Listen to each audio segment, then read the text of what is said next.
ওম জয়তু লোকনাথ। জয় বাবা লোকনাথে জয়। বাবা লোকনাথের শ্রীচরণে শতকোটি প্রণাম জানাই। বাবা লোকনাথ আমার প্রাণ। জয় বাবা লোকনাথ, এই মহামন্ত্রই হলো আমার জীবন। আমি স্বপ্না সাহা, ফালাকাটা থেকে লিখছি। আচ্ছা, বাবা লোকনাথের অশেষ কৃপায় আমার বড় মেয়ের সংসারে শান্তি নেমে এসেছে, আর সেই ঘটনাই আমি উল্লেখ করব। বাবা লোকনাথের আশীর্বাদে আমার দুই মেয়ে, বড় মেয়ে জয়া আর ছোট মেয়ে পিঙ্কি, ওদের দুজনেরই স্বভাব চরিত্র বাবার আশীর্বাদে বড্ড সুন্দর। জয়ার সৌন্দর্য এতটাই অনন্য যে যেই দেখে সেই আমায় বলে, বাবার কৃপায় আপনার মেয়ে তো অপরূপ সুন্দরী হয়েছে, মেয়ের বিয়ে দেবেন না? আমি বলি, বাবার মেয়ে তো, তা বাবার যখন ইচ্ছে হবে বাবা স্বয়ং দেবেন। এরপর সত্যি সত্যি বাবার ইচ্ছেতে খুব ভালো একটি সম্বন্ধ পাওয়া গেল আমাদের বড় মেয়ে জয়ার। আচ্ছা, বাবা লোকনাথের কৃপাতে বিয়েও খুব সুন্দরভাবে মিটে গেল।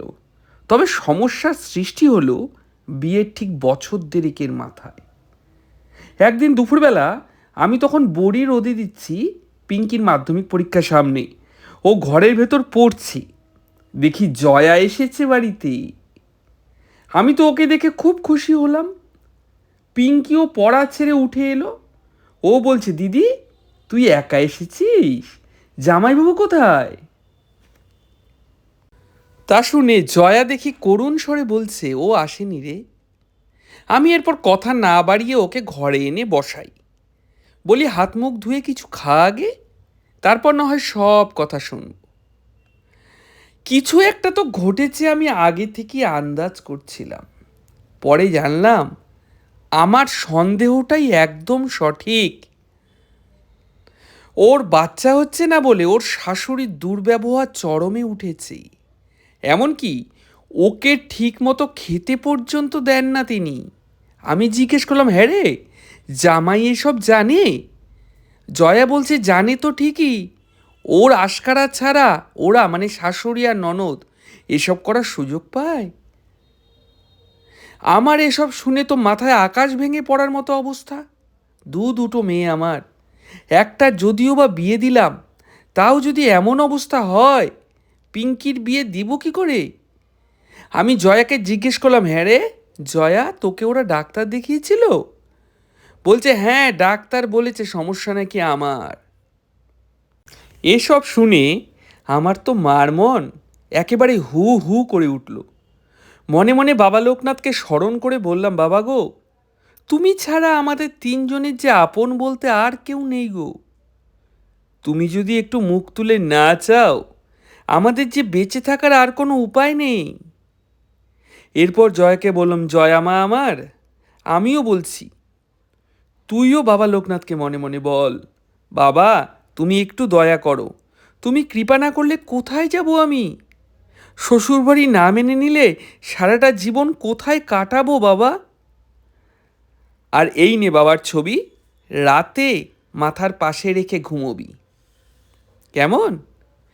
এর ঠিক 15 দিন পর, আচ্ছা আরও একটি কথা বলে রাখি, জয়া এখানেই রয়েছে এতদিন ধরে। ওর শ্বশুরবাড়ি থেকে একটা ফোন পর্যন্ত আসেনি, জামাই আসা তো দূরের কথা। আচ্ছা, যা বলছিলাম, দিন 15 পরের কথা, জয়া দেখি হঠাৎ করে বারান্দায় দাঁড়িয়ে কাপড় মেলছিল, তা মাথা ঘুরে পড়ে গেল। দৌড়ে গিয়ে আমি আর পিঙ্কি ধরাধরি করে বিছানায় শুইয়ে দেই। আমার মেয়ে হলেও ও এখন অন্যের বাড়ির বউ, তাই যত্ন আত্তি একটু বেশি নিতে হবে। এই কারণেই ডাক্তার আনিয়ে পরীক্ষা করাই। তো পরীক্ষা করাতেই সুসংবাদ, আমাদের জয়া 3 মাসের সন্তান সম্ভবা।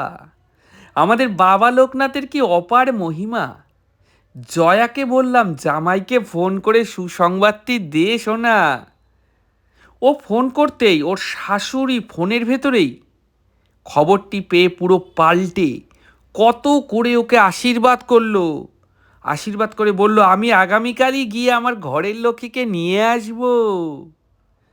বাবা লোকনাথ চাইলে মুহূর্তেই সব কিছু পাল্টে দিতে পারেন। জয় বাবা লোকনাথের জয়। জয় বিশ্বাসনাথ বাবা লোকনাথ। জয় বারোদির ব্রহ্মচারী বাবা লোকনাথের জয়।